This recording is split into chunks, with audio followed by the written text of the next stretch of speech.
Hello everyone, today I'm going to give you my review on this amazing smartphone from POCO, the POCO C65. I've already uploaded the unboxing video and if you haven't checked it, here are some small glimpses from it.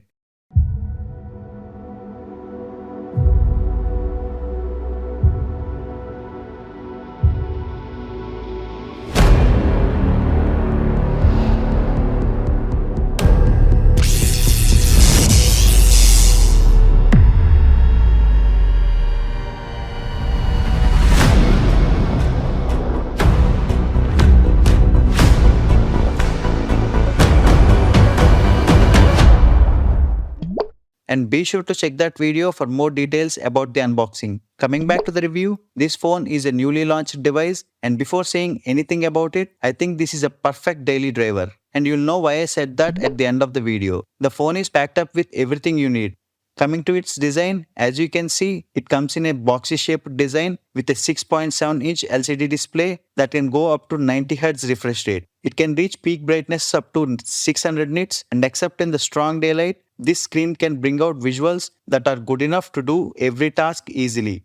The design factor is just practical and mostly enough for everyday usage. The only drawback in this whole design is that it is sometimes slippery and you can overcome that by using a case strapped around it. And the drawback I observed is the LCD panel itself. I think at this price range, you can get a series of LED displays. However, those phones don't give you the performance that this phone is giving. Coming to its performance, this phone is equipped with a solid hardware specs. It comes with MediaTek Helio G95, a fully performance-oriented chipset combined with LPDDR4X RAM and eMMC 5.1 storage. Together, they can make this device a solid performer. Whether you are a casual gamer, browsing freak, or just a daily user, this phone hardware can tackle everything you throw at it.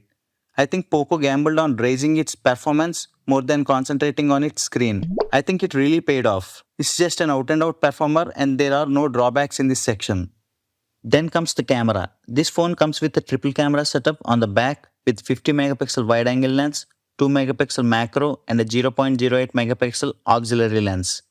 Before saying anything about these, we have to take consideration that for budget smartphones, camera is where most of the brands compromise to raise their performance standards. I think POCO has done the same. While the phone brings the performance factor on the table, camera segments lacks that kind of amazing factor. The pictures taken during the daytime are consistent, color reproduction was good with good highlights and shadows. But the problem only arrives when it's dark outside. Clearly, these lenses can only shine during the daytime itself. When the light fails, camera fail.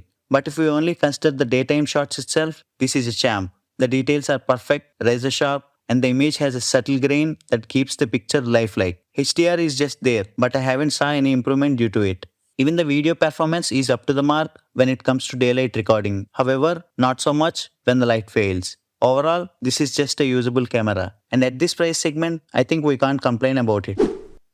And speaking about its battery and charging performance, this phone comes with a whopping 5000 mAh battery. The battery itself can give you a full day battery backup and can withstand you a longer gaming sessions as well.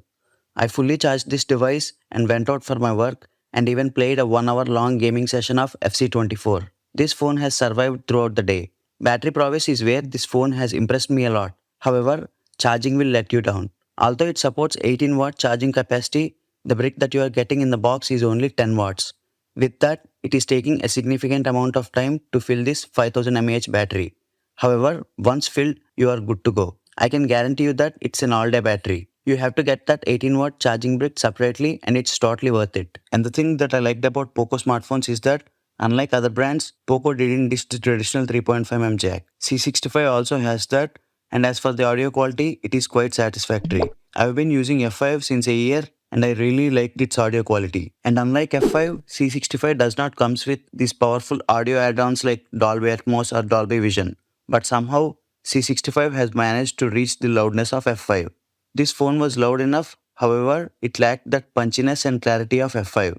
You can definitely consume media and play games with this smartphone. There is no doubt about it. POCO C65 comes with Android 13 based MIUI 14 out of the box and we all know how good MIUI has become these days. I think Xiaomi's move to HyperOS shows its commitment towards its user. The OS is developing every day and right now, it is one of my favorite operating systems right after stock Android.